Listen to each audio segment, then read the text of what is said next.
June 4, 1943, Mexia, interior du Texas.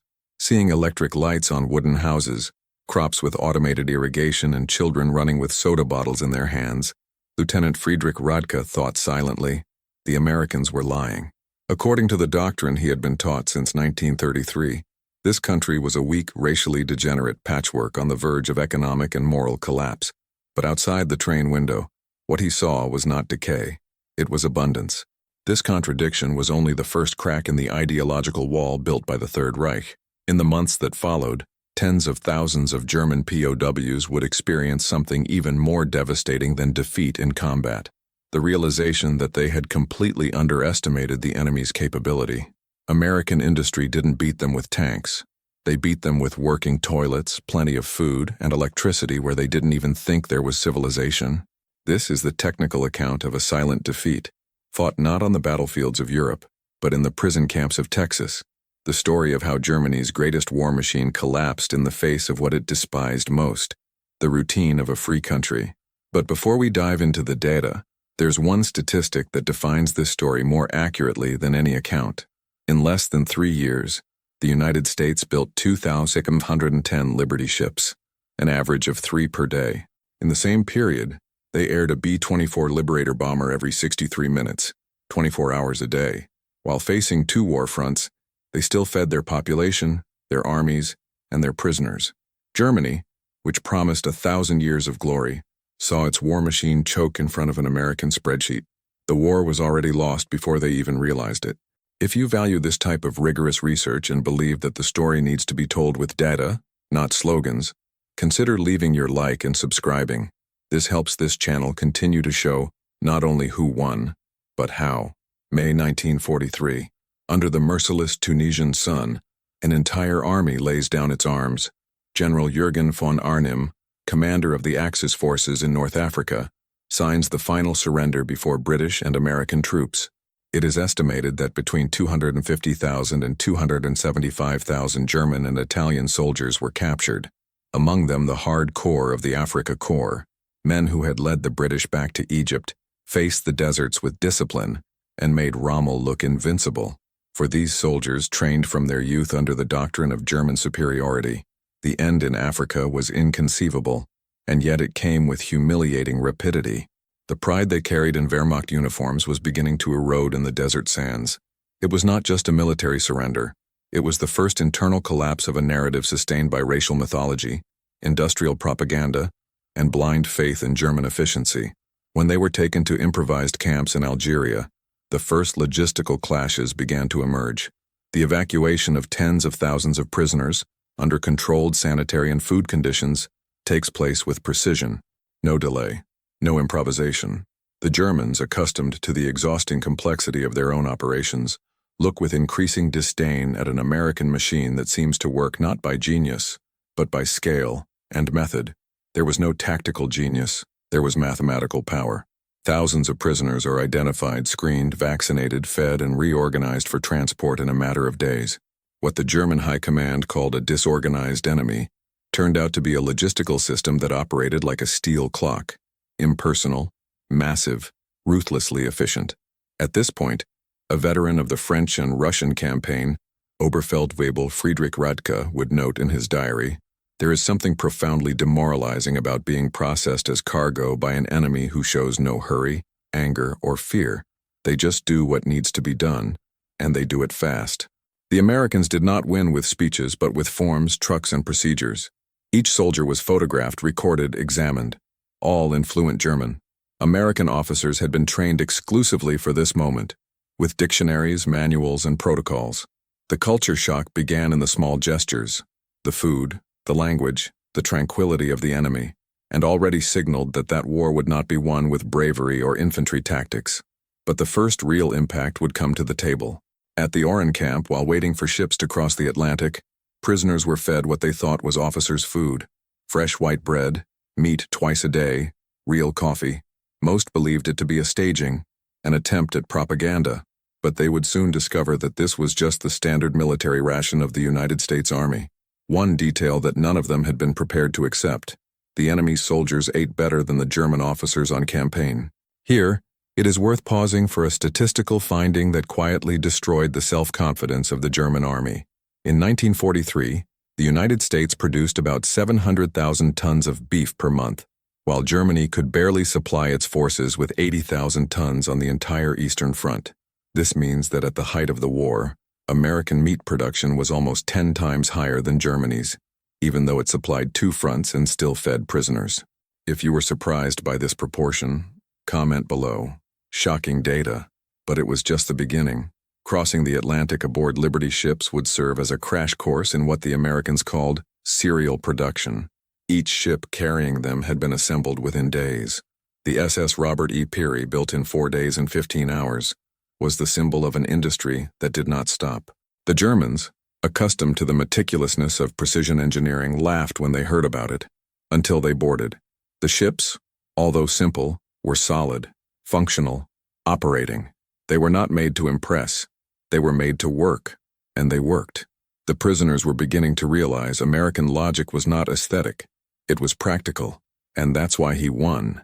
During the crossing, the conversations on the decks revolved around an uncomfortable question. How can a country that does not require an oath from the Führer, that allows unions, that employs women and blacks, manage to move resources on scales that Germany cannot even imagine? Silence became an answer. What the prisoners saw was not an exception. It was the standard. The trash from the ships was more nutritious than many meals on the North African fronts. At the end of the crossing, as the ships approached the American coast, German officers began to write in their campaign notebooks phrases that they would never have dared to utter months before. I don't understand how they can live like this. Everything works. Everything is left over. Everything arrives on time. The America they had learned to despise revealed itself as an impersonal and quietly overwhelming civilization, a country that did not need to convince. It was enough to show. But nothing would prepare these men for what they would see when they landed on American soil.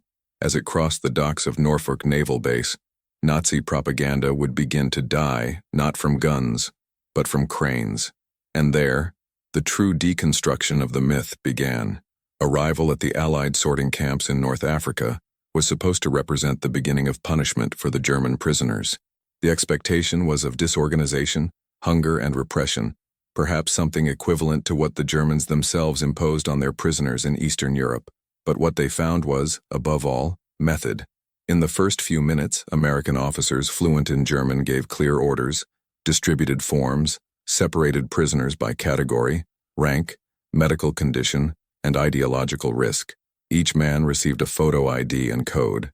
In less than an hour, an entire platoon was already registered, vaccinated, and with a defined destination. For those accustomed to the dense and slow bureaucracy of the Reich, it was disconcerting. There was no hurry, but there was no waste of time either. The Americans seemed to operate with serene confidence, like someone who repeats a procedure thousands of times a day, and repeats it well. The surprise, however, was not limited to the organization. Soon came the food. The Germans, still with the image of the barbarian enemy in mind, expected cold ration or dirty water. They received freshly baked white bread, generously portioned meat, potatoes, strong coffee, and fruit. Some refused on the first day, fearing poisoning or psychological trickery, but the pattern repeated itself in the following days. No attempt at persuasion, no speech, just complete, punctual, caloric meals, as if feeding the enemy were a natural part of the logistical process. The psychology behind this quiet abundance was beginning to take effect. What seemed like an exception turned out to be the rule. The U.S. Army wasn't trying to impress. It was just operating in the automatic mode of a society accustomed to delivering. In the temporary quarters, the prisoners found one more reason for discomfort: individual canvas beds, clean blankets, functional toilets. The showers offered warm water. There was soap. There were garbage cans in every corner, collected at fixed times. When the guards spoke, it was in a controlled tone, often with courtesy. The magazines were firm but without humiliation. When told about their rights under the Geneva Convention, some prisoners laughed, thinking it was a provocation. But the rights were real, and they were being fulfilled with administrative precision. The American framework was not lenient. It was simply greater than the need for brutality. Throughout the week, the prisoners began to talk to each other in a tone that mixed distrust and bewilderment. "They must be watching us," said a veteran sergeant. It's staging. But time passed and the pattern remained. The bread did not end. The meat kept coming. Hygiene was maintained. American routine operated like a diesel engine, slow, steady, undisturbed. And the more it was repeated, the more it undermined the central belief of Nazi doctrine, that the United States was a weak, mixed, undisciplined nation, corrupted by democracy. Reality, little by little, said the opposite, and it said it with facts, not with flags. What the Germans called the Volk ohne Seele, a people without a soul, showed itself to be a people without chaos. There was a functional coldness in American procedures that dismantled expectations. The belief in order as Germanic exclusivity was beginning to crumble. There were no hymns, no marches, no idols in the American barracks, only schedules, processes, and results. Nazi faith in German organizational superiority was losing strength in the face of American operational efficiency. The average Reich soldier, trained to see the U.S. as a bumbling giant, now saw himself as the makeshift side of the war, and that hurt more than any physical wound. A case recorded in an internal report of the American Armed Forces describes the moment when a group of German officers, observing the camp kitchen operating with automatic ovens, stopwatches, supply spreadsheets, and rotating shifts, fell silent. One of them, according to witnesses, muttered, "Not even in Berlin have I seen anything like this." The American chief cook was a reserve sergeant, a baker in civilian life, without ostentation, without authority, only competence. American discipline was not punitive, it was productive, and this was the hardest lesson to digest for men trained in the pedagogy of rigidity. The idea that order can only be born from repression found its antithesis right there, in the camps of the enemy. It was a discipline without fear, a machine that ran without a whip, without propaganda, without terror. For Germans, accustomed to constant surveillance, authoritarianism, and fear as a tool of command, that system was almost incomprehensible. On the 8th day, after another morning of coffee and eggs, a prisoner of the 21st Panzer Division asked to speak with an American officer. "Your request." A copy of the standard U.S. Army menu. He wanted to confirm, with documents, that this was indeed the common food of the enemy soldiers. When he received the list, in English and German, he was silent. That afternoon he wrote to his mother, "They are not pretending. They live like this." It was only the first crack in the wall, because what awaited them as they crossed the ocean was not just a better equipped course. It was an entire continent structured like a factory, a nation that used spreadsheets instead of slogans, and the numbers were just beginning to speak. The next day, the prisoners would embark for the United States. But even before they saw the trains, they already knew they were going to see something they never imagined existed. The crossing of the Atlantic was, for the German prisoners, a geographical displacement, but it would prove to be an ideological journey. Aboard Liberty ships, which bobbed under the watch of armed escorts, men who had sworn allegiance to the Reich began to have direct contact with what they had never seen, the routine of an industrial empire on the move. There were no speeches or flags waved. There were short orders, exact schedules, food in abundance, and a constant sense that the system worked, without the slightest concern for impressing. The first shock came in the ship's makeshift mess halls. The prisoners, still trapped in the logic of scarcity that prevailed in Germany, watched astonished mountains of cut bread, trays of roast meat, fresh fruit, and above all milk. Liters of milk served in large glasses, with the same naturalness with which water would be served. For many that was more provocation than food, but the discomfort would become disconcerting when they saw what happened after the end of the meals. Whole loaves that were left over were thrown into the sea. Uneaten milk was poured down the drains. Chilled meat was discarded after a few hours outside the sanitary standard. One prisoner noted in his notebook, "What they throw away would be enough to feed an entire company for days." To the gaze conditioned by Nazi propaganda, that didn't make sense. Germany had built an ideology around deprivation, collective effort, individual sacrifice, pride in doing more with less. Scarcity was seen as a moral virtue. In contrast, what the prisoners saw on the ship was a system that allowed itself to lose, because it knew it could redo. American abundance was not opulence. It was constant productivity, and there was no arrogance in that. There was normality. The sailors did not laugh. They did not mock the Germans. They simply collected the garbage naturally, and this garbage said more than any pamphlet. When questioned by American soldiers about the discards, many received pragmatic answers. It's out of date. It did not pass the inspection. There's something new coming. What was a scandal for the Germans? For the Americans was protocol. It wasn't waste, it was a standard of quality. The mentality of abundance was so integrated into everyday life that no man on board seemed to notice its exceptionality. But the prisoners noticed. And they did. The first time I saw milk being thrown into the sea, I was angry. The second time I realized I was in another world, wrote an officer captured in Tunisia. This other world had a name: scale. In the holds of the ships, prisoners saw with their own eyes the numbered boxes with logistical codes. They were stacked with precision, followed lists, routes, schedules, a refueling system that worked even thousands of miles from the mainland. While Germany struggled to maintain its supply lines in Ukraine, the United States supplied its convoys as floating supermarkets. In 1943, the U.S. produced more than 12 million tons of processed food per month, a figure that swallowed up not only domestic demand, but the war effort on multiple continents. Germany, under bombardment, could barely keep its cities supplied. The war of production was already decided, but the men of the Reich did not yet know it. Now they were beginning to suspect. The conversations between the prisoners changed tone. They no longer talked about when they would win, but about how it was possible. How could a country considered morally weak, racially impure, and politically unstable operate such a machine with such predictability? Propaganda had taught that democracy was synonymous with disorder. What they saw was the opposite. Every meal that was left over, every clean piece of clothing, every box of groceries delivered on the high seas was not a sign of sloppiness. It was a sign of functional excess. And this excess began to erode something deeper than morals. It eroded faith in the very system that had sent them to war.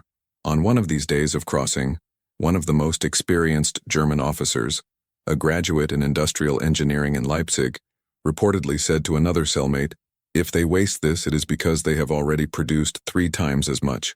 We are fighting against a factory that does not stop." This phrase would circulate among the prisoners in the following days as a silent observation. It was as if, for the first time, they accepted that German victory had not only been improbable, it had been technically impossible from the start. War, for Americans, was not just fighting. It was flow, repetition, delivery, a cycle that rotated at a speed greater than the ability of others to react. The Atlantic, until then considered by many Nazis as the natural wall that would protect the United States from the real war, proved to be a bridge made of steel, ships, and numbers. There was no heroism in the trains. There was programming. The American army did not march with ideology. He navigated with schedules. And that was what scared me the most. As they approached the east coast of the United States, the prisoners began to spot lights. On the horizon, ports with dozens of cranes in motion, electric wires on rails, locomotives ready, columns of smoke, everything working. No darkness. No shortage. One of the captured soldiers wrote on a piece of paper hidden among his clothes, "If this is just the coast, I fear for what we will find inside." What they would find, in fact, was not just a winning country. It was a civilization that had turned excess into a tool of war. And the next day, as they stepped onto the Norfolk Pier, the visual impact would be as devastating as the logistical one, because America was just beginning to show its power, and the next blow would come with rails, steel, and entire cities on the move. The landing at Norfolk Naval Base was the moment when propaganda died definitively. Until then, there was room for doubt. The prisoners could still cling to the idea that they were only seeing isolated fragments of an oversized powerhouse. But when they stepped on the dock, that illusion evaporated. In front of them, rows of cranes operated in synchrony, lifting containers, engines, and crates with mechanical precision. The sound of steel, the smell of oil, the constant vibration of the concrete beneath his feet, all conveyed movement. It was not chaos. It was rhythm. A system that seemed to have been rehearsed thousands of times. The ships moored alongside dropped tons of cargo in a matter of hours. Tanks, trucks, feed, clothes, ammunition. Virtually all items were packaged, coded, and organized by date, destination, and category. Many of the prisoners had passed through Hamburg, Kiel, Bremen. They knew how Germany's port logistics worked. But nothing, absolutely nothing, compared to what they saw there. According to data from the U.S. Navy itself, the port of Norfolk alone handled twice the total cargo of all German ports combined in 1943. And all this without bombing, Without shortages, without improvisation, the lines of trucks advanced like columns of mechanical ants, following routes drawn on the asphalt. There were no soldiers shouting. There was no rush, only execution. American logistics was invisible and ubiquitous. Every man, every crane, every rail seemed to know its exact role. One of the prisoners, a German railway engineering officer, observed the movement and noted, "They don't have a master plan. They have thousands, and they all work." What was most surprising was not the existence of the system, it was its naturalness. There was no parade, there was no ostentation, all that was routine, and the American routine was building the victory in silence. As they were led to the trains that would take them to the prison camps in the countryside, the Germans passed through entire neighborhoods of the city. They expected to see rationing, chaos, darkness. They saw children going to school, illuminated windows, buses at fixed hours, supermarkets operating in the middle of the war. Civilian cars were driving normally. Women in factory uniforms walked alongside students. It was as if the war was a backdrop, not a collapse. What for Germany required total mobilization, for the United States seemed to be just an expanded effort of an economy that was already giant before the war began. The irony of this story is that the solution was in front of them all along. It was not a makeshift war superpower, but a society that had already been born industrial. America only accelerated what it already dominated. If you are enjoying unraveling these facts ignored by traditional narrative, show your support. Like and subscribe so that we can continue to bring this type of content, where data speaks louder than myths. When the train began to move, the prisoners remained silent. The urban landscape gave way to agricultural fields, paved roads, secondary stations, all in operation. There were no dead zones. The infrastructure was continuous, chained, alive. Some prisoners continued to take notes. Others just watched, looking out the window as if watching the collapse of their faith. In one of the makeshift cells of the wagon, a Luftwaffe captain looked up at a crane in the distance and said, "Not even if the war lasts 20 years, we will achieve this." But the war would not last 20 years. It would only last 2 more. And in that short time, the Germans would get to know a world where even the prison camp had electricity, hot water, and libraries. What the prisoners expected was the inevitable. Freight cars, hay on the floor, empty cans for basic necessities, and armed guards shouting in hostile language. It was the standard that Germany itself imposed on the captured, and therefore, it seemed the least that the United States would do in return. But what they received was a lesson in logistics with a taste of technical humiliation. Instead of dark carriages, they boarded Pullman passenger trains, equipped with clean bunks, window curtains, and, to their utter astonishment, air conditioning. The dining car served hot meals on enameled trays. Some trains even had picture windows designed to take in the scenery. And all of this was offered not by irony, but by default. No American seemed to notice the scandal of that. When the air conditioning briefly failed in one of the carriages, a guard approached with genuine embarrassment and apologized to the prisoners, promising that the problem would be resolved at the next stop. The request was made in fluent German. An uncomfortable silence took over the group. The trip crisscrossed the interior of the United States like a showcase. The prisoners saw small towns with infrastructure that far surpassed the urban centers of the Reich. Paved streets, illuminated signs, railway stations with electric clocks, energy distribution networks that stretched to the horizon. It wasn't a front for tourists. It was the real country. Factories operated at night. Supermarkets remained stocked. Children walked alone with soft drinks in hand, while workers left the shift behind the wheel of their own cars. In Germany, even senior Luftwaffe officers shared cars for lack of fuel. There, the civilian worker had more autonomy than a captain of the Wehrmacht. With each city crossed, more layers of Nazi propaganda fell apart. What had been portrayed as a fragile empire proved to be a pulsating economic body. And the most unsettling, no rigidity. There were no parades, no banners, no visible slogans, only production and operation. The contrast reached the point of historical irony. The regime that proclaimed order upon freedom was now forced to watch freedom beget order, spontaneous, predictable, unstoppable. Every station, every crossing, every track that stretched in front of the prisoners was a reminder that what they had underestimated was not an army, but a society in full acceleration. The humiliation was accentuated by the trains themselves. Pullman models were symbols of American civil engineering: comfortable, robust, efficient. The U.S. rail network, with more than 400,000 kilometers of active track at the time, was larger than the entire rail network in Europe combined. The transport of cargo and troops followed synchronized schedules, with contingency plans duplicated in case of attacks or failures. There was no improvisation.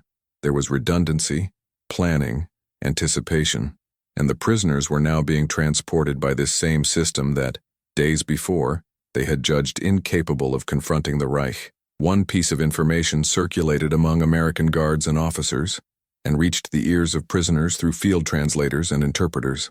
During the peak of production in 1943, the United States manufactured more than 86,000 locomotives and railroad cars, intended exclusively for the war effort. Germany, under constant blockade and air raids, could barely keep its railways running. The comparison was demoralizing. If Americans could move an entire army with this level of comfort and precision, what else could they do without even changing their tone of voice?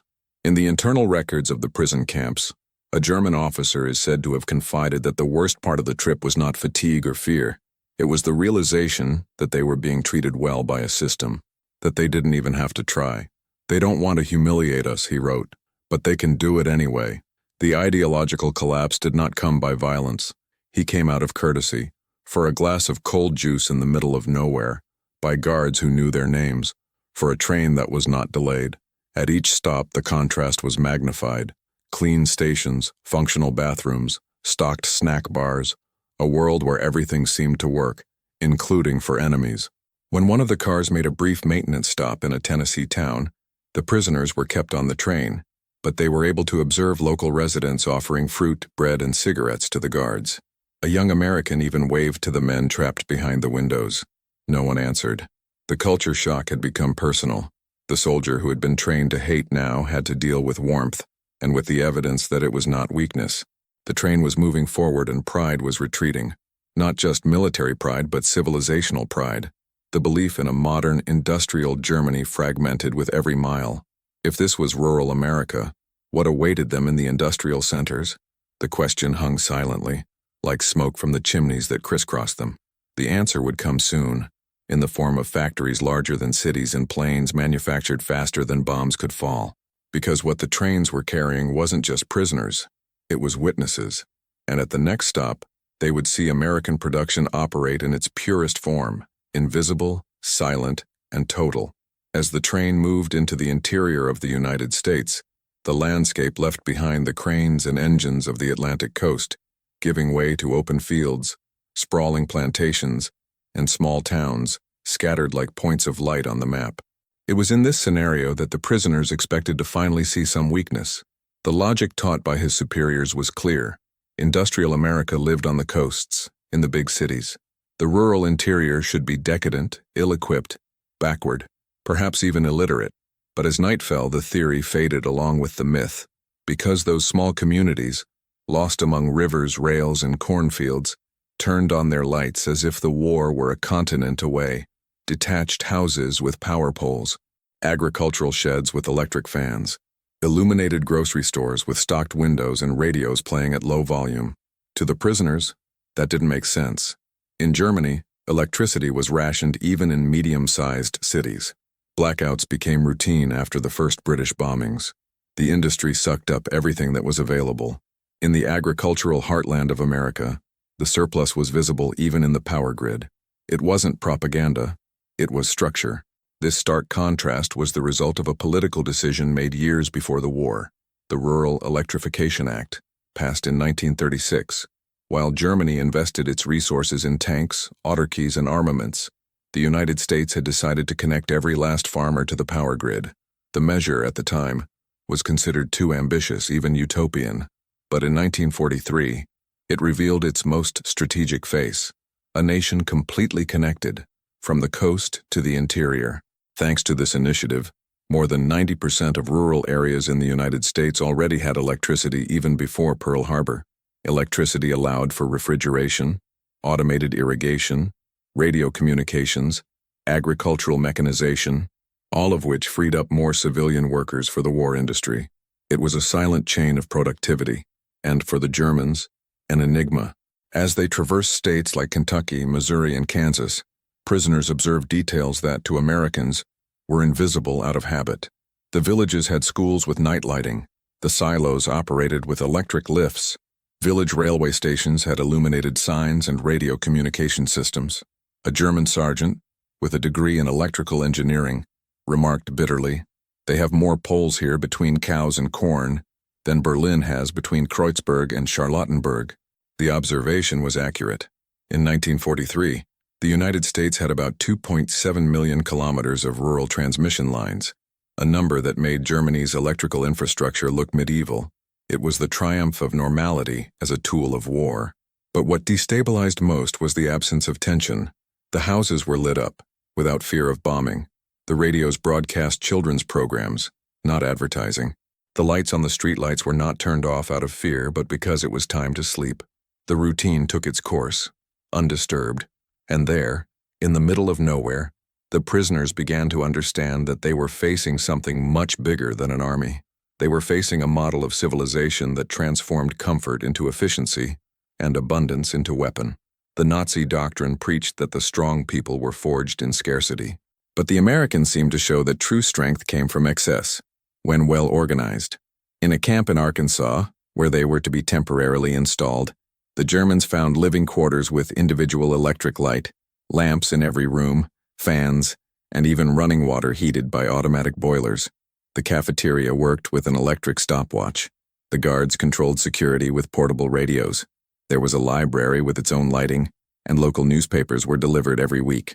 One of the prisoners, while leafing through a copy of the St. Louis Post-Dispatch, noticed that the newspaper had a report on the supply of butter in Los Angeles, a domestic detail in the middle of the World War. It was the kind of concern that no longer existed in Germany. When asked how it was possible to maintain electricity, even in the most remote fields, one of the American civil engineers replied simply, "Here, every place is important, because everywhere produces." This logic was new to the Germans. In his doctrine, there was the center and the periphery. There was the Reich and the satellites. In the United States, each community seemed to operate as an autonomous cell of a cohesive body, where even the most isolated place could receive machinery, store grain, provide workers, or keep a school running. Electrical connectivity was more than a public utility. It was national doctrine. The prisoners slept in beds with sockets next to them. Many dared not touch the switches, thinking it would be a denied luxury. But the lights worked. The shower worked. Life worked.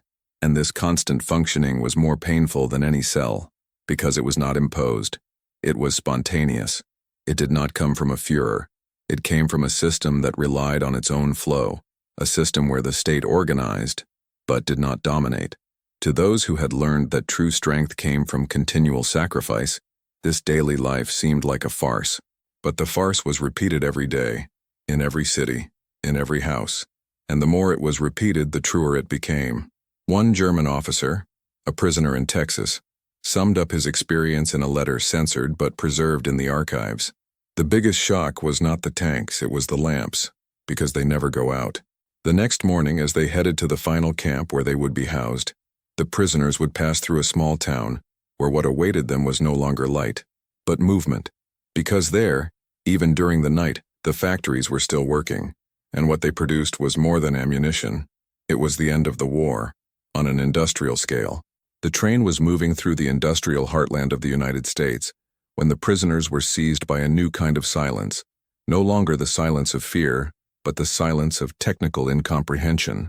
As they crossed areas such as Detroit and Dearborn, structures so vast that they defied the logic of any German engineering textbook appeared before the windows. They were factories, but with the size and functioning of cities. The largest, in Willow Run, Mich. That was the ultimate example of this new reality.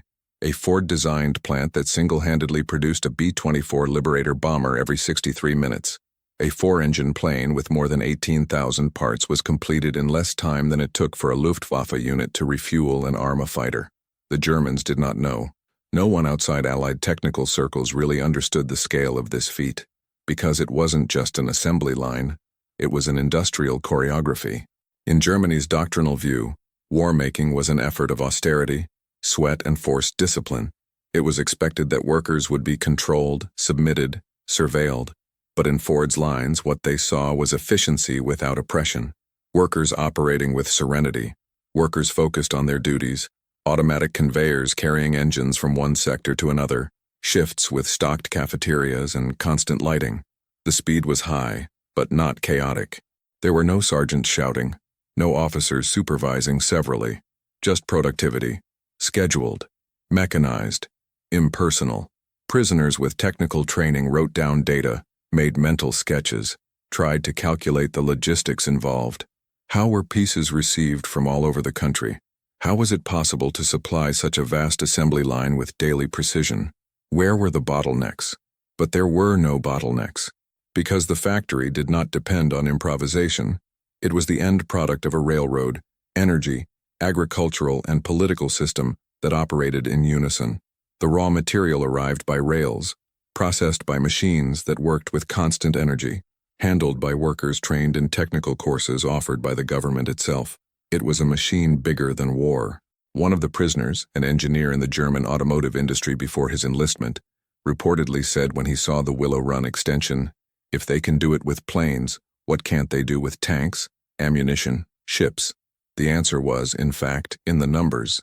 By 1943, the United States had produced more than 85,000 combat aircraft, while Germany, suffocated by bombing raids and logistical constraints, had not reached half of that. The superiority was not just numerical. It was systemic. This is a good time to measure surprise at the facts. If you were also impressed by the brutal difference in production, with the United States manufacturing more than triple the German capacity in several categories, write in the comments, absolute power, shocking data, or logistics wins. It is these statistics that show us that wars are not only won in the countryside, but in the factories, on the rails, and in the shifts. As trains left behind the northern industrial belt, prisoners began to understand that war for the United States was a supply equation. Once it was solved, it was enough to repeat. They didn't just manufacture, they replicated the process with the coolness of a conveyor belt. Each new city revealed another factory. Each new factory revealed another function of the same system, a closed loop of extraction, transformation, transport, and delivery. That's what made America seem infinite. And this was what, to German eyes, was inconceivable, because fighting this structure meant fighting an opponent who never had to stop to breathe. One of the American guards, upon hearing the prisoner's comments of astonishment, reportedly said with a discreet smile, "The war hasn't even started for us yet. We're just warming up the engines." The phrase would be repeated in silence days later by one of the captured officers in a letter to his wife. "What I saw today has convinced me that we are not facing an army. We are facing an entire country that became a factory." But the biggest impact was yet to come, because those factories, as giant as they were just part of the gear. The next chapter in that story would reveal something even more perplexing to the prisoners, an infrastructure capable of moving, feeding, cloaking, and entertaining millions of soldiers at the same time, not just building machines, but keeping humans. Because a nation that produces airplanes like someone who makes bread, he also knows how to maintain an army as one who takes care of a city. The train finally slowed down in the interior of Texas.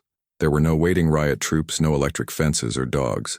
Just an organized field with painted guardhouses, numbered quarters and American flags fluttering in the dry wind. When the prisoners were escorted to their new dormitories, the impact didn't come from pointed rifles. It came from the kitchens. The smell was of fresh bread, roast meat, steamed vegetables. In the cafeterias, men in white uniforms served trays of meat, rice, vegetables, and milk. The prisoners, still silent, sat in front of portions that seemed exaggerated even to frontline soldiers. And then they saw the scene that would seal the collapse. Employees picking up partially filled trays and throwing the remains into large disposal containers. Rice, breads, whole pieces of meat, still good fruits. One of the guards explained, almost apologetically, "We have to follow the sanitary standards. What is left over goes away." To the men who grew up in the Reich of deprivation, that was heresy. A Bavarian sergeant lowered his eyes and murmured, "Our people are hungry, and here even the remains are too much." But the abundance was not limited to the plate. In the accommodations, beds with individual mattresses, working heaters, and hot running water in the showers. Each prisoner was given clean clothes, soap, and in cases of fever or old injuries, medical treatment with penicillin. and antibiotics still rare even among Wehrmacht officers. Discipline was strict, but without brutality. The rules were clear, the shifts respected, and the guards themselves avoided any inhumane conduct. One of them, seeing a prisoner coughing non-stop, brought a bottle of syrup, an extra blanket, and said, "You are still a human being, and here, that matters." The most profound impact, however, came not from excesses, but from equality. In the support camps, white and black civilian workers shared tasks, meals, and dormitories. There was no segregation in the cafeterias, nor in the medical centers. German prisoners, indoctrinated to believe in racial superiority, saw African American men driving trucks, operating machinery, and coordinating logistics sections, and the most disconcerting, with respect, salary, and uniform. An SS officer, upon witnessing a black American supervising the food delivery, remarked contemptuously, "They put subhumans in charge." The guard who heard it replied without changing his tone, "He earns more than you, and he drives better." The comment ran through the prisoners like a spark, because it wasn't just an insult, it was a realization of the world, a world where values were different, where strength did not come from exclusion, but from integration, where even enemies were treated with a higher standard of dignity than many Germans had ever known. Children passing by on the outskirts of the camp, children of local workers, often carried bottles of chocolate milk. It was a trivial detail, almost invisible, but for those men it revealed an unattainable level of normality. Chocolate milk was, in Germany, a luxury reserved for a few. In the middle of war, in the middle of nowhere, American children drank it on the way to school. What the prisoners saw was not a nation in sacrifice, it was an expanding civilization, and that corroded them more than any defeat on the field. In the waste accounting, one of the prisoners made the estimate, the organic waste discarded per week in just one of the Texan camps would feed a German village for a month. And the most symbolic, this waste was not deliberate, nor was it done to humiliate. It was simply the byproduct of a machine that overproduces because it can. Germany, in 1943, was still trying to repair its bombed-out railway lines. The Americans, by contrast, had already built entire prison camps with infrastructure superior to that of many European cities. Morale did not collapse with gunfire. It collapsed with hot showers. This total inversion of expectation began to install something deeper: doubt. Doubt about the purpose, about the command, about the truth. After all, if the enemy, regarded as weak, impure, degenerate, was capable of creating a system that fed its prisoners better than the Reich fed its soldiers, then what else had been a lie? The advertisement, which spoke of the America of jazz, decadence, and promiscuity, now seemed an absurd caricature in the face of what they saw. It was not a degenerate nation, it was a functioning organism, and functionality for a German was synonymous with virtue. When they discovered that they were on the opposite side of efficiency, many went into a silent crisis. One of the senior officers, detained in the camp, asked for pen and paper and wrote, "There is no way to win. The war ended when they decided not to retreat, not by force of arms, but because they have more of everything every day, everywhere." The letter was intercepted by censorship, but copies were made. It became a circulating document among prisoners, a confession and a surrender. The biggest shock, however, had not yet arrived. Because the prisoners had seen the ships, the trains, the lights, the factories, they had felt the warmth of the heaters and the taste of fresh meat, but they had not yet understood the origin of all this. And this origin was not only in engineering, it was in schools, because the Germans, forged in doctrine, still needed to know what made the American system work: its education, its science, and its ability to train, not just soldiers, but citizens. And it would be in the coming months, between libraries and courses offered in the fields themselves, that they would understand the final blow. Freedom thought, and he thought fast. For many German prisoners, daily life in the Texas camps began to take on an unexpected pattern: routine. Not the cold, hierarchical military routine, but the methodical and functional repetition of a civilian system that, even in times of war, operated with almost scientific precision. When American officials decided to employ prisoners in internal tasks, following the Geneva Convention, the choice was pragmatic. Men with engineering experience were sent for electrical maintenance. German doctors were allocated to wards. Cooks, chemists, and even mathematicians were assigned to the logistics centers of the camps. And it was at this point that many Germans began to experience a new form of defeat, technical humiliation. The first impact came in the wards. Medical prisoners expected precarious, perhaps improvised conditions, but they found clean rooms, sectorized rooms, cabinets stocked with penicillin, sulfamides, and modern anesthetics. Surgeries, when necessary, were performed with instruments sterilized by steam autoclaves under aseptic protocols that surpassed those used in Reich military hospitals. The existence of fully operational X-ray machines, with automatic development and clinical files organized by mechanized files, dismantled the belief that the Americans were only copying European technology. There, even in a prison camp, medicine was a product of industry, need, scalable, impersonal. At the supply centers, other Germans were assigned to the stock control of supplies. They expected notebooks, pencils, and verbal orders. They found indexed binders, color-coding systems, and standardized spreadsheets with consumption, replacement, and expiration dates. Every meal was recorded, every portion measured, every discard calculated. Waste, so scandalous for the prisoners days before, now revealed its other face.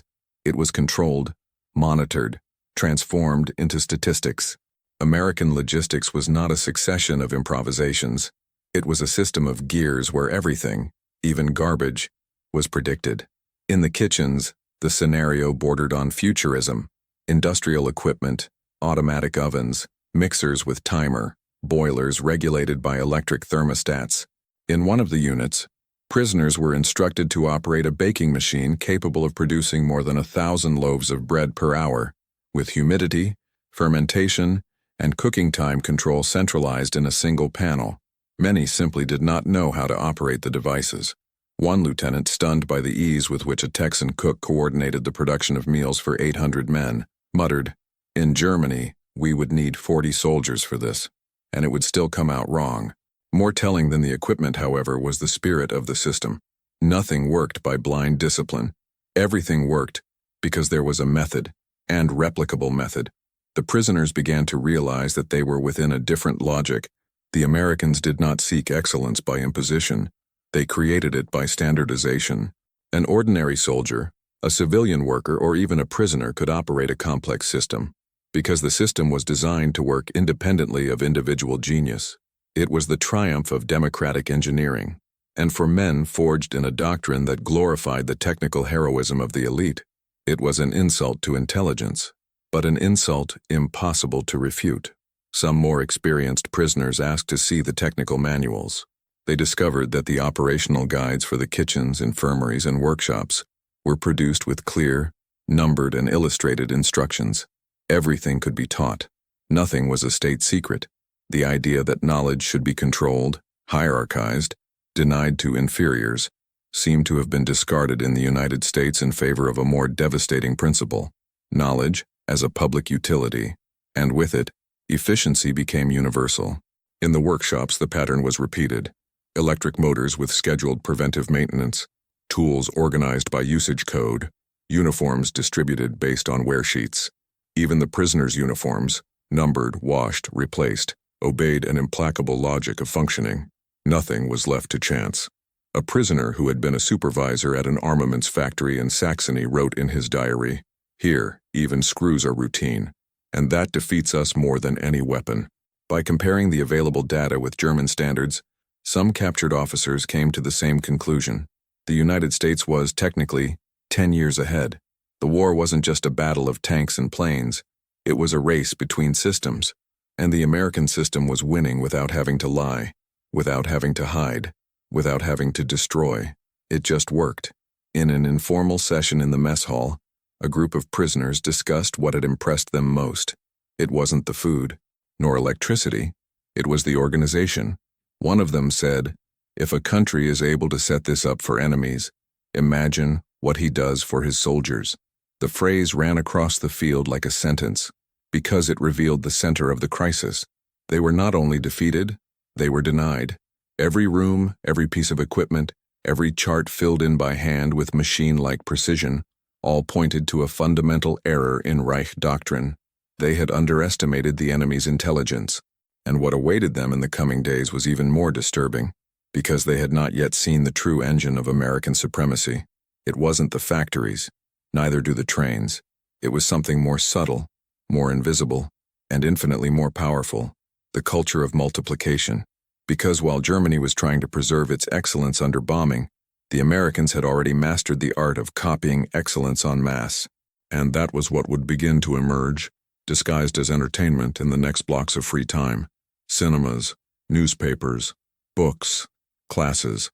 The American victory would not come only from production. It would come for the content. In the scorching summer of 1944, a new phase of captivity began for hundreds of German prisoners of war held in the interior of the United States. Instead of surveilling warehouses or cataloging stocks, many were moved to agricultural regions. The decision was pragmatic. With millions of Americans mobilized at the front, there was a lack of hands to harvest, plant, and process crops in dozens of states. The Army, following international treaties, began to use the prisoners' labor in partnership with local producers, under strict supervision but with regular conditions.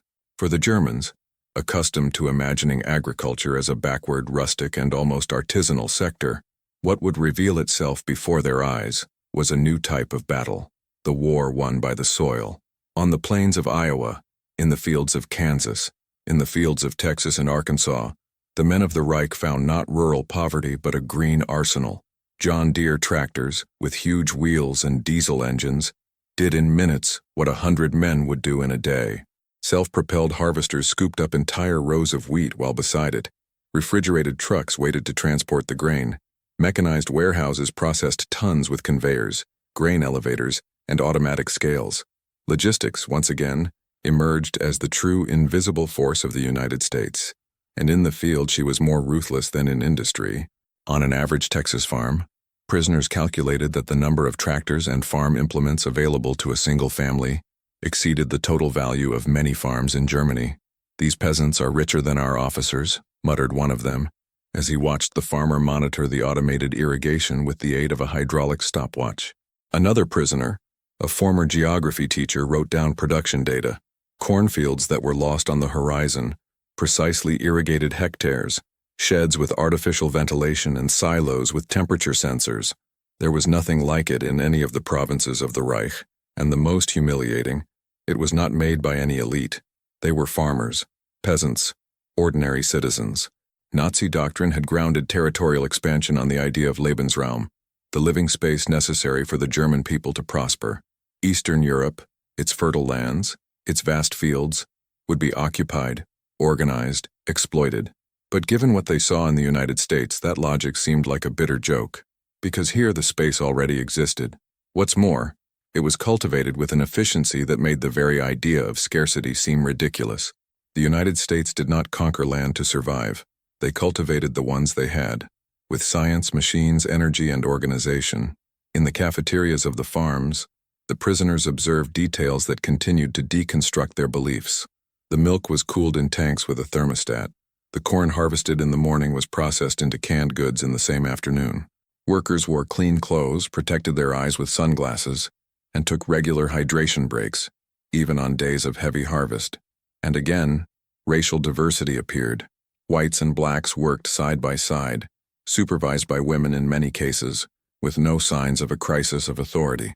One prisoner of war, a rare but documented case, stated in a censored letter, "I never imagined that a tractor was worth more than a house. But here, it's the tractor that builds the house." And there was another detail even more humiliating. Even at the height of the harvest, even with hundreds of prisoners working in the sun, no one went hungry. Food was plentiful. The constant leftovers, the workers' meals, including the prisoners themselves, were caloric, nutritious, and regular. Meat, milk, bread, vegetables, and everything came from the very land where they were. There was no shortage, nor rumors of rationing, just abundance, structured. For many Germans, this was the final blow to their ideological formation. They had been taught that war was the only way out, that the world was a field of scarcity where the strong devoured the weak, that the soil defined the power. But there, among cornfields and cotton fields, they discovered that the real strength came from the way the soil was treated, and more profoundly, how those who cultivated it were treated. Because in America, even agriculture was mechanized, organized, fed by data, guided by science. A tractor was more than a machine. It was a multiplier. One man with access to it produced like 20, and America had millions of men with millions of machines. It was not a larger population. It was a technical advantage reproduced in scale. A confidential report produced by American officials noted that after a few weeks in the camp, many prisoners had adopted American expressions to refer to the equipment. They stopped saying tractor and started saying John. It was not a gesture of submission. It was a reality check. The names of the brands came to represent not only objects, but concepts. And concepts are not defeated with bullets. In the entries preserved in a diary found after the war, a German lieutenant wrote, "We believed that victory depended on space. But here, they create abundance in the same place where they planted 100 years ago. They did not invade. They just got better." It was the confession of a moral failure, because what the prisoners saw, day after day, crop after crop, was a system that did not depend on domination, only continuous improvement. And that was the biggest threat, time. Because Germany needed to win soon. But the Americans, they were always planting for the next season, and there were already signs that even as they fought across 2 oceans, the Americans were preparing another, even more strategic harvest, brain training. Because in the vicinity of the camps, rumors of educational programs began to emerge, accessible libraries, technical courses, films shown weekly. It was the next front. And the Germans, even defeated in the field, still had no idea how to resist the next weapon, knowledge. The assignment to logistical functions outside the camps represented for the German prisoners a change of environment, and without their realizing it at once, a direct plunge into the industrial heart of a power they had never understood. In discreet convoys and always under surveillance, they were taken to factories, ports, railroads, and storage centers near the great industrial cities of the eastern and southeastern United States. What they found there was not a makeshift wartime America, but a civilization already shaped by large-scale production and the ability to repeat the impossible as a routine.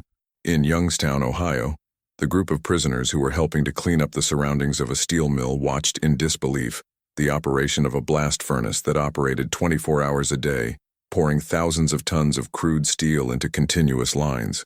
One of the prisoners, formerly a metallurgical engineer in Essen, estimated that this single plant produced more steel in a week than the entire industrial Ruhr region under bombardment could manage in a month, and there were dozens of others.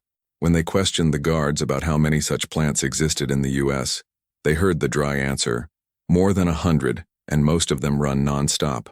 The superiority wasn't just in the volume, it was in the permanence. The Americans could not resist. They produced as if the war were just another industrial demand. In Akron, the rubber city, the vision was repeated. The Goodyear and Firestone facilities ran in non-stop shifts, producing tires, blankets, sealing parts, and industrial components in one astonishing detail, all without relying on natural rubber from Asia, since synthetic rubber production had been dominated and expanded by American chemists since 1942. In concrete numbers, American production of synthetic rubber reached 800,000 tons in 1944. Against less than 50,000 tons in Germany. It was at that moment that one of the prisoners standing in front of a courtyard full of freshly made tires remarked incredulously, "They even manufacture what they don't have." If you were also surprised by this data, write in the comments. Unbelievable. In Camden, New Jersey, prisoners in administrative jobs were exposed to an assembly line of LST-type vessels, landing ship, tank, used for amphibious landings. It was a factory by the river, which launched full ships every few days. What for Germany meant an engineering feat every quarter, the Americans turned into a schedule. The workers themselves, many of them young, women and black workers, operated with an almost disconcerting tranquility. One prisoner noted, "In Germany, a shipyard was sacred, operated by veterans. Here, it looks like a technical school relay," and he wasn't wrong. The democratization of technique, fueled by technical schools, open universities, and access to knowledge, was the key to the difference. In the port of New Orleans, where logistical traffic mingled with military movement, prisoners tasked with unloading containers of groceries saw America in full motion. Wagons loaded with military vehicles, trucks carrying rations and weapons, ships being supplied with electric cranes, all with no signs of urgency, only continuity. One guard summed it up. We're just making up what we sent yesterday. For the prisoners, the sight was terrifying. While the Reich struggled to keep a railway line operating under bombardment, the Americans seemed to operate as if there was no war. This omnipresence of the production has become a matter of debate among the captives themselves. How was it possible to maintain such a large capacity without collapsing economically? The answer came, subtly, in the structure itself. Everything was modular, replicable, scalable. Manuals existed. Training was decentralized. Decisions were redistributed. There was no single technical command center. There was a production ecosystem, and that made all the difference. War, for the Americans, was a logistical challenge, and they treated logistics as science. In a letter intercepted by censors, a German official wrote, "Their war does not depend on will. It depends on the machine, and the machine is whole." The confession was harsh because, at bottom, it revealed the bankruptcy of an entire doctrine, the cult of Germanic willpower, of military genius, of individual excellence. Faced with ships launched in series, rubber produced without trees, and molten steel in cities that never slept, heroism seemed irrelevant.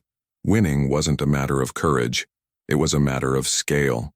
The irony that hurt the prisoners the most came once again from the Nazi doctrine itself. Hitler had called the Americans a half-breed nation without a backbone, corrupted by commerce and jazz. But here they were, producing 3,000 Liberty ships, 100,000 planes, more than 2 million trucks. And who did all this? Blacks, women, immigrants, students. What propaganda defined as degeneration was revealed as force, and the strength came from the fact that no one needed to be a hero to be productive. All he needed was to have access to the machine, and know how to use it. Given the magnitude of the data, even the silence of the prisoners changed. They no longer discussed whether the war would be won, they discussed only when, and in many cases, the most painful, how they would be remembered after defeat. Because the American machine was not made just to win wars. It was made to record the victory, tell the story, spread the version, and shape the memory. In an unloading shed, a prisoner found boxes piled up with films, projectors, posters, and educational leaflets. "They are preparing the mind of the world," he said, "while we are still trying to fix our trains." But the final impact was yet to come. Because upon returning to the camps, some of these prisoners were assigned to a new kind of work. No more unloading boxes, but organized rooms, libraries, classes. The system would now begin to teach. Because America won not only by what it produced, but by what it made others think. And the next chapter would not be a factory, but a school. And what is learned between bars transforms the post-war period. Amid the repetitive and seemingly mundane tasks of daily life in the prison camps and adjacent facilities, Germans were beginning to realize that the biggest difference between the two societies was not just in factories or weapons, but in what was considered normal. And this perception of normal began in the small details. As they swept hallways, cleaned kitchens, repaired fences, or organized stockpiles, they observed the way of life of American workers, soldiers, and civilians who circulated around. What they saw was not a shortage. It was excess, but not an exhibitionist excess. It was an effortless excess. Soft drinks served without restriction. Cigarettes distributed as part of the uniform. Laundry detergent piled up in droves. Individual soaps in the showers. Clothes washed by machines, not by hands. And perhaps the most symbolic, toilet paper in generous rolls, available in common bathrooms. Details that were not even part of the life of the highest officers of the Reich, and that were accessible to any young worker, to any recruit, to any waitress. At a supply warehouse in upstate Texas, a prisoner in charge of sorting boxes was paralyzed when he saw a batch of more than 10,000 portable radios intended for civilians. In his hometown in Bavaria, a radio was still a status article. There, it was almost a toy. On the streets near the camp, they saw teenagers with quality bicycles, workers driving their own cars. Some had two. The impact was profound because Nazi propaganda had created a caricature of the American way of life. Decadent, spoiled, fragile. But what turned out was the opposite. What in Germany was treated as luxury, and therefore suspect, was here the standard. And no one had to fight for it. It was already part of the social fabric. This finding was all the more disconcerting to soldiers from humble backgrounds, who had been indoctrinated to associate scarcity with virtue. The regime sold sacrifice as an end in itself. Eat less, live cold, work more hours, endure silence. All this was a sign of strength. But in the United States, they discovered a country where comfort did not generate weakness. It generated productivity. It generated stability. Well-fed workers with free time operated machines with fewer errors. Young people with access to culture and radio discussed politics, cinema, sports. Society was plural, and therefore more resilient. And this, more than anything, challenged German doctrine. In a field in Arizona, the shock was recorded in numbers. The weekly supply of groceries included 2.5 kilograms of meat per prisoner, in addition to eggs, milk, fruits, and vegetables, twice as much as a regular soldier in the Red Army, and sometimes more than civilians were received in Germany itself. All of this is distributed unceremoniously, as part of the routine. The American machine was so large that it could feed even its enemies with dignity, and that, for many German officers, was a moral humiliation. In his notes, a Luftwaffe officer wrote, "We have been taught that hunger purifies, that sacrifice ennobles. But here, they live abundantly and work more efficiently than we do. Our sacrifice has become just scarcity." It was the collapse of an idea, because what propaganda sold as heroism, reality exposed as backwardness. The ideology of sacrifice, so central to the rhetoric of the Reich, now seemed like a veneer to disguise the bankruptcy of a system that had never been able to deliver the basics. The problem, for the prisoners, is that the realization was accompanied by an existential dilemma. If America was in fact more advanced, if its society was more just, more comfortable, more functional, then why were they fighting against it? Why had they been told that it was the enemy? What if what they called decadence was actually progress? Doubt became corrosive. One prisoner with a background in economics even declared that after 3 months there, he could no longer explain to his children why he wore a uniform. The guards rarely discussed politics, but they allowed conversations. And between these conversations, comparisons emerged. One American casually remarked that during the winter he used oil heating and that his brother, a truck driver, changed cars every 2 years. To a prisoner from East Prussia, this was fiction. "You live like our generals," he said without irony. The answer came with a smile. "Maybe that's why our generals don't need to be worshipped." It was a simple sentence, but loaded with implications. The most brutal irony was in the architecture of the camps. Even with bars, fences, and watchtowers, there was order, cleanliness, dignity.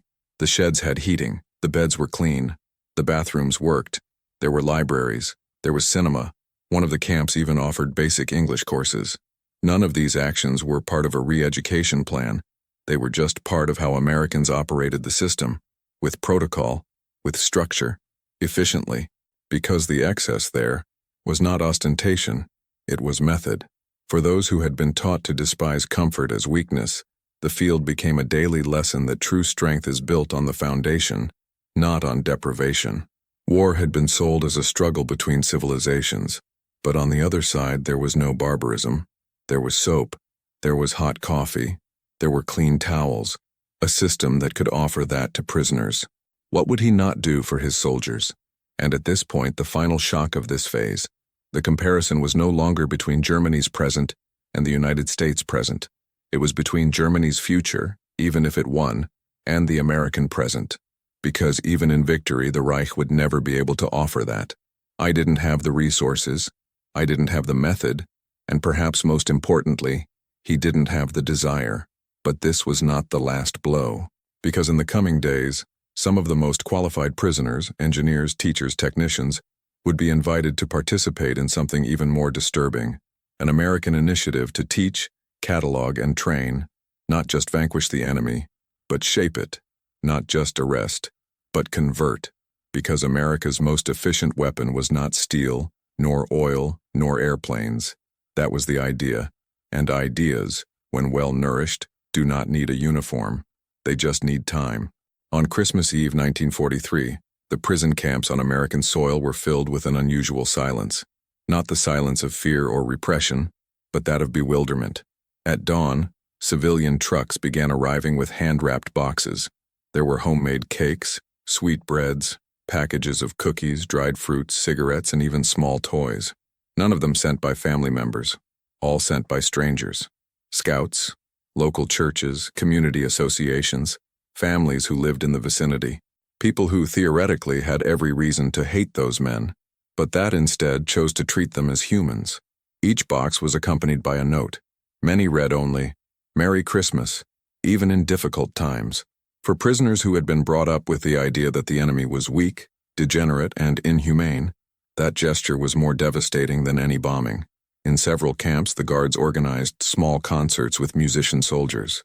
Christmas carols were performed in English, and then, to the surprise of the captives, in German.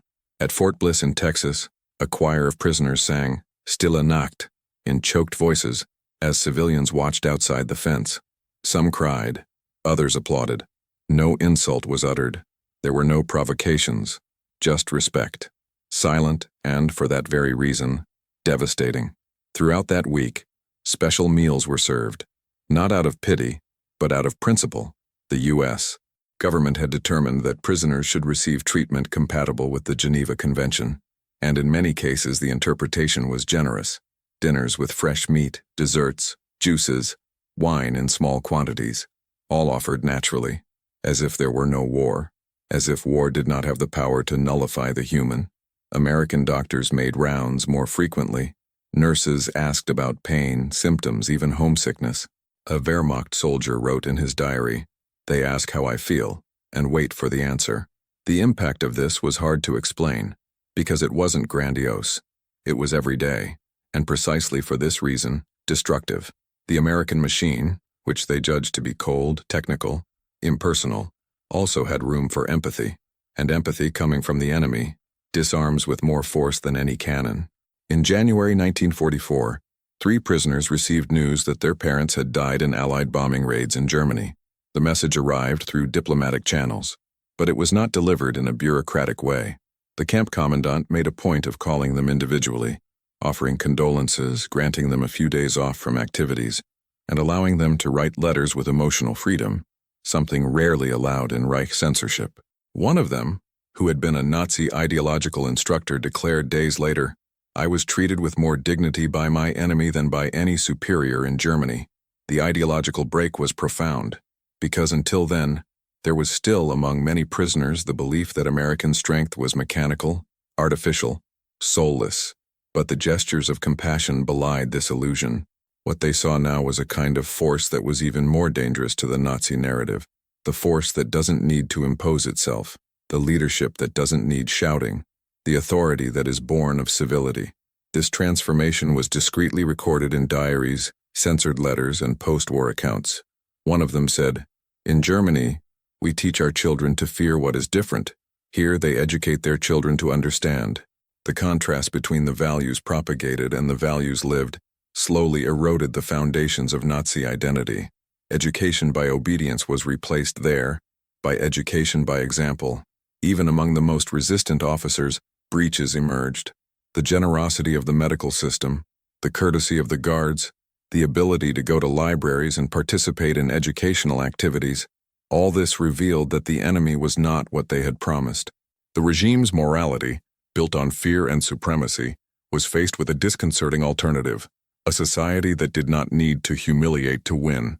In an internal report of the U.S. Armed Forces, an officer noted that hostility rates among prisoners were decreasing. Fewer fights, fewer incidents. A military anthropologist attributed the phenomenon to the progressive collapse of ideology among the captured. But the simplest explanation was perhaps the truest. When treated as humans, men remember that they are human. And this memory, in times of war, is a rare weapon. The final irony was impossible to ignore. While Nazi camps exterminated civilians with industrial methods, American camps fed their enemies with logistical respect. The same country that produced 1 bomber per hour also produced handwritten letters to prisoners. The same nation that led the advance across 2 oceans still found time to send Christmas gifts to men who had sworn their destruction. What Hitler called weakness, history would record as strength. But the war was not over, and although many already knew that defeat was only a matter of time, there was still something more to be revealed. Because the impact of the American machine was not limited to the present. She was already shaping the future. And the next step would not be taken with weapons nor with gifts, but with books. Because America didn't just want to win hearts. I wanted to reprogram minds. And what would follow wasn't compassion, it was doctrine. disguised as education. In the fall of 1944, something unusual began to happen in American prison camps. The pamphlets posted in the dining halls and lodgings did not speak of rationing or disciplinary orders. They advertised courses. Volunteers sought for classes in English, math, geography, political science. At first, there was mistrust. Why teach the enemy's tongue? Why learn the history of a people that, until recently, was considered barbaric and decadent? But the answer was in the invitation itself. There was no punishment for those who refused, and no privileges for those who accepted, just the freedom to choose. And that, in itself, was revolutionary for men who came from a regime where even thought was watched. The first classes were small, a handful of curious prisoners, some with academic backgrounds, others just bored.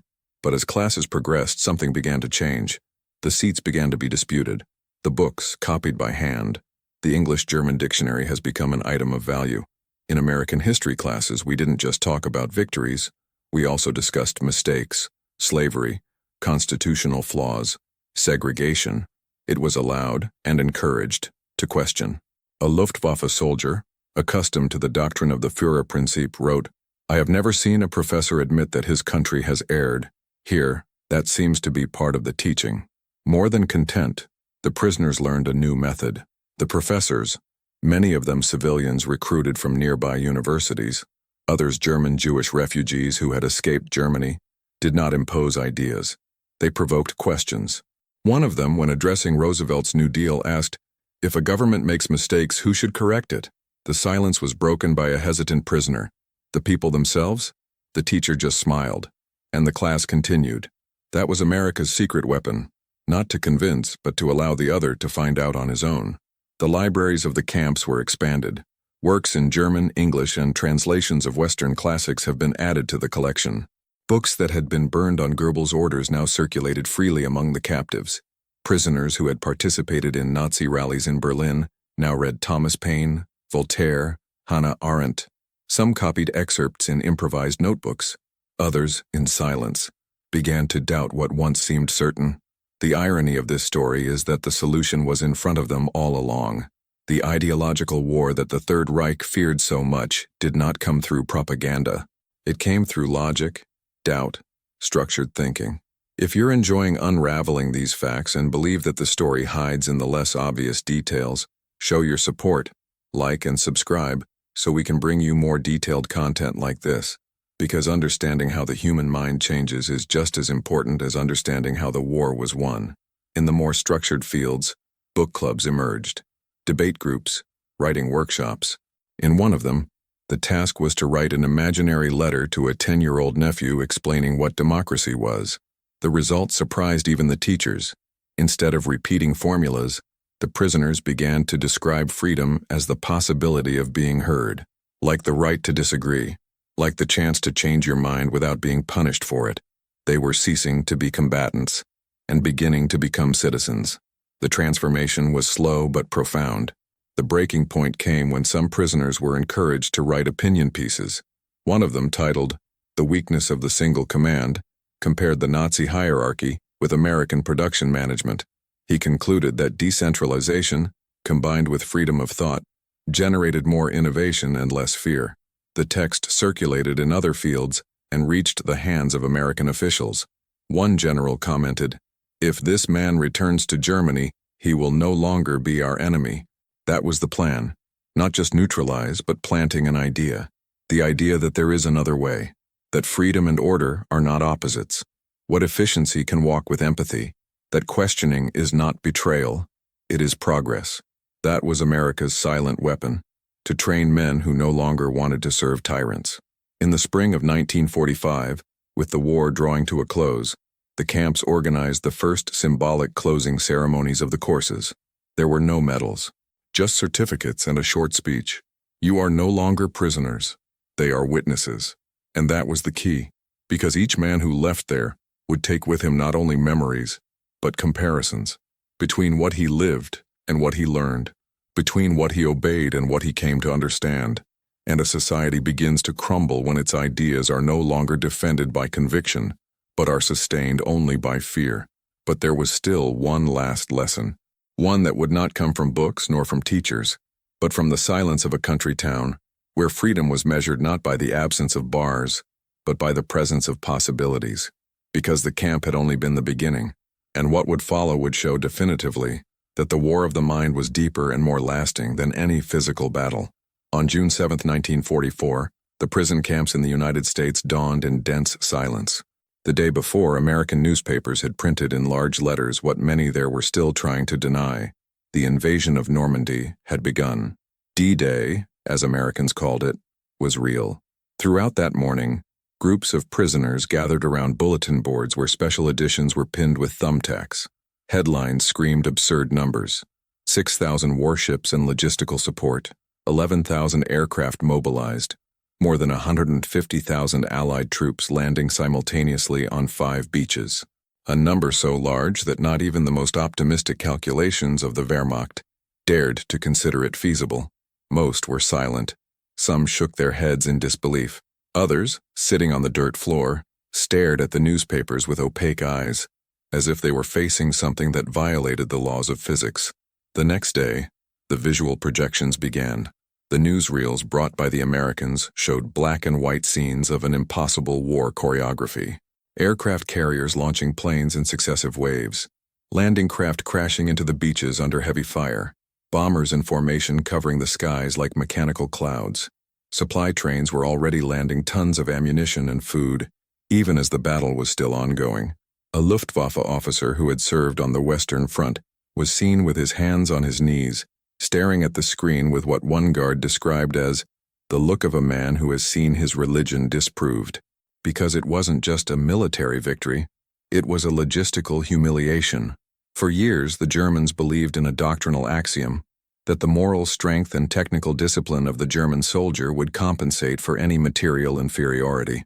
The idea that Americans, with their chaotic, racially mixed, and supposedly hedonistic society, could mount such an operation and still maintain it, was considered absurd propaganda, but there it was, registered on celluloid. The impossible, filmed from multiple angles. The most symbolic images were those of the artificial harbors built by the Allies, the Mulberry Harbors, gigantic concrete and steel structures plastered from England and assembled in a few days on the coast of France, each of them capable of operating at a pace comparable to the largest ports in continental Europe. The prisoners, many with engineering backgrounds, could not understand how this operation had been kept secret. They did not know how they had transported so much steel, so many vehicles, so many men without the Reich being able to prevent it. And it was at that moment that a penny dropped. It was not a failure of surveillance, it was a difference in scale. The enemy they had mocked for years operated at a level that Germany simply could not keep up with. Some guards, upon noticing the impact, tried to explain. American logistics don't start in war, a Texan sergeant told a bewildered prisoner. It is part of our life since school. And it was true. While the Reich centralized power and stifled local initiative, the United States cultivated networks of production, transportation, communication, capable of responding flexibly and forcefully to any challenge. The invasion of Normandy was only the culmination of a system that had been built for decades. Each ship landing on the French coast was supported by trains that crossed continents, refineries that produced fuels on a continental scale, industries that operated 24 hours a day under civilian command. For the prisoners, the discovery was twofold. Not only were they on the wrong side of history, they were on the smaller side of the equation. The Reich had not been defeated at Stalingrad, nor in the African desert. He had been defeated in Detroit, Pittsburgh, Chicago. In every factory that produced gears. On every farm they filled wagons with wheat. In every technical school it trained workers instead of soldiers. What for the Germans was doctrine and heroism, for the Americans was mathematics.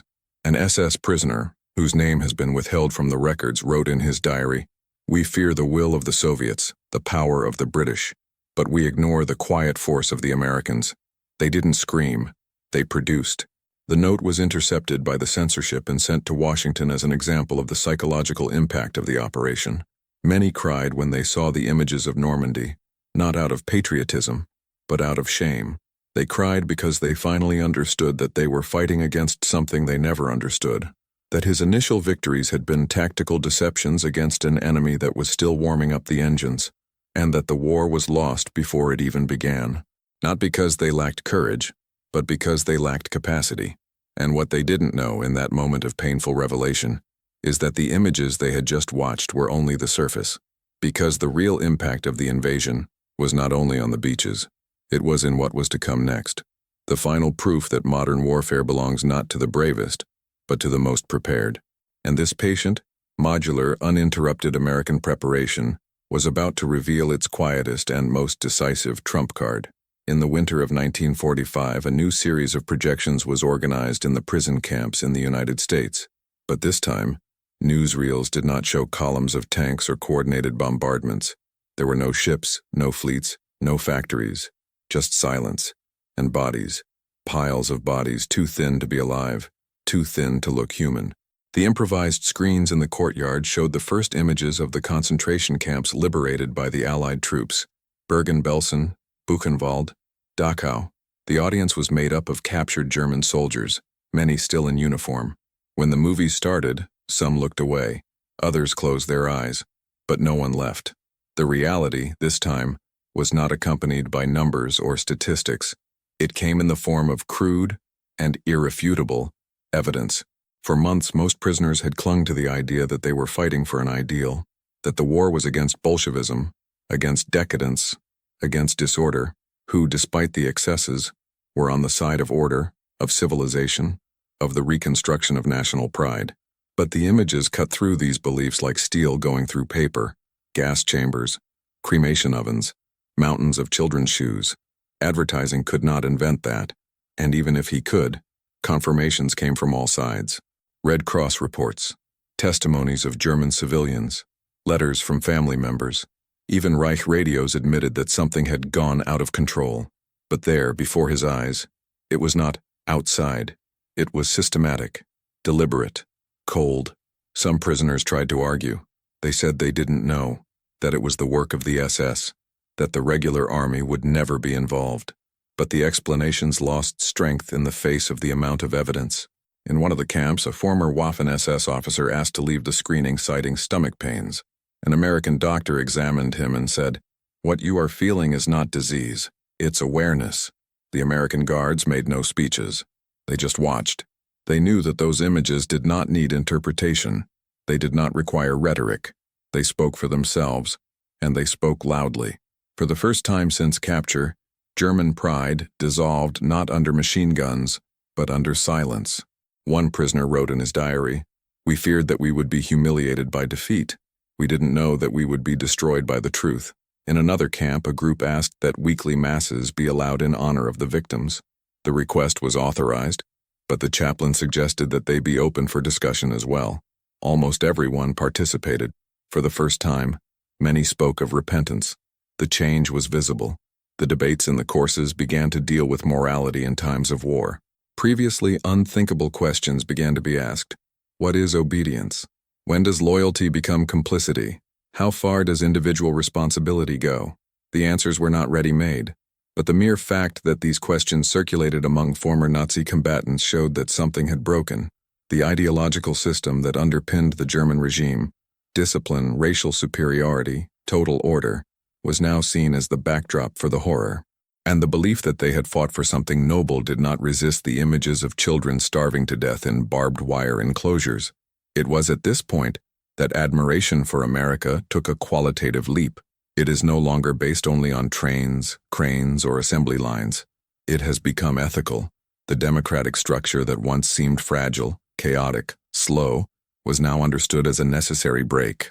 The checks and balances, the free press, the civil courts, everything the Reich despised as weakness, now appeared as a barrier against moral collapse.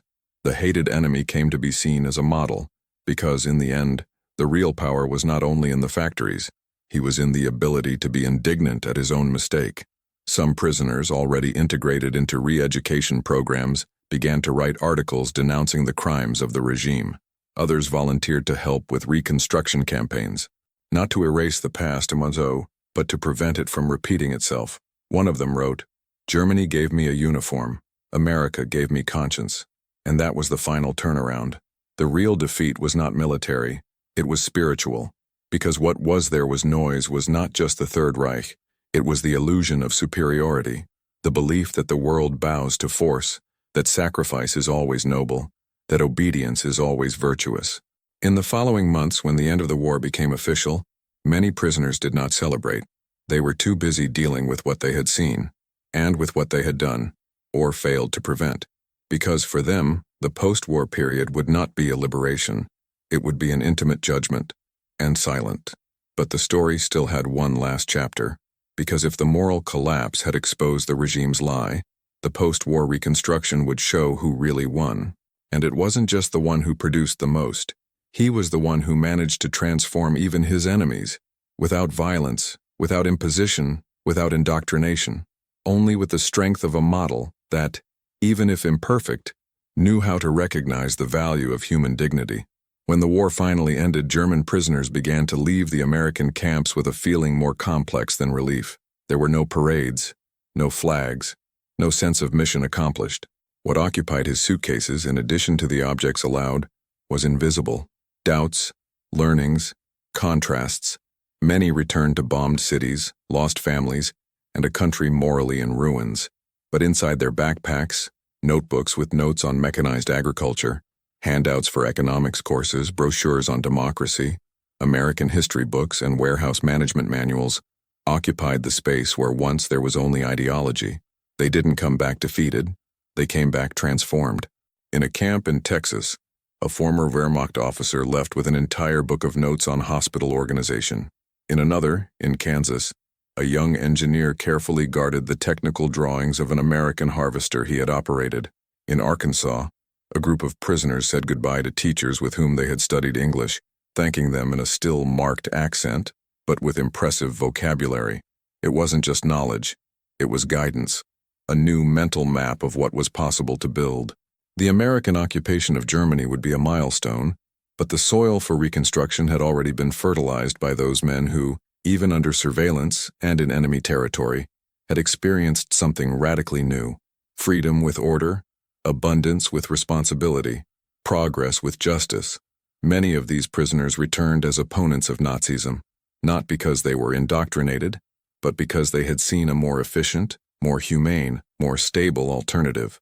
In the following years, former American prisoners of war became mayors, directors of technical schools, parliamentarians, and businessmen. One of them founded an agricultural cooperative based on the Texan model. Another, a doctor, introduced American sterilization and hospital triage protocols in hospitals in the Bavarian countryside. One group, back in the 1950s, began publishing a local magazine with weekly columns on lessons learned in the Texas fields. In their inaugural editorial, they wrote, "We have been defeated by force, but what changed us was the example." One of the most notable aspects of this return was the absence of hatred. There were no relevant reports of prisoners returning with a thirst for revenge or resentment. On the contrary, many reported that the American guards acted impartially, and that the system was so stable that it did not depend on the sympathy of its operators. They understood that the real power was not in the armed men, but in the institutions, and that a society based on trust and clear rules is harder to destroy than any concrete fortress. The Germany that would emerge from the ruins would become, in the following decades, one of the world's greatest industrial powers, and an essential part of the Western democratic order. And while many factors contributed to the so-called German economic miracle, there is one aspect often overlooked: the knowledge brought by prisoners who, between 1943 and 1946, studied quietly in the shadows of American camps. They saw a society that won without brutality, who led without shouting, who protected his own, and even his enemies, based on dignity. The final irony is this: America won not only by making more planes, ships, and tanks, but because it manufactures something else, difficult to measure, impossible to copy, a civilizational model. The war was also won through ideas, routines, and choices, and these ideas came back to Europe within men who had been trained to hate them. Because in the end, the prison camp was not a punishment, it was a school, and the prisoners unknowingly became seeds of a new Germany. But there is one last number, a fact almost always ignored in history books. Of all the prisoners of war captured by the Allies, those in the United States tried the least to escape, and the most voluntarily returned after the war, not to fight, but to visit, to study, to be thankful, because they discovered, in the most unexpected way, that there was more strength in a classroom than on a battlefield, and that true power is the one that transforms, even when the enemy has already surrendered. The greatest defeat of the German army did not occur in the frozen trenches of Stalingrad, nor on the fortified beaches of Normandy. It was consummated, silent, and irreversible in the sunny fields of the interior of the United States, where men armed with certainties saw their ideology crumble in front of libraries, electric light and fresh bread. The collapse of the Reich was not just military, it was mental. When German prisoners raised under the doctrine of scarcity, sacrifice, and racial superiority witnessed the impersonal, meticulous, and abundant workings of American industrial democracy, they didn't just surrender, they changed. They discovered that what they thought was weakness was actually moral efficiency. That comfort was strength. That freedom was as precise a cog as any Rolls-Royce engine.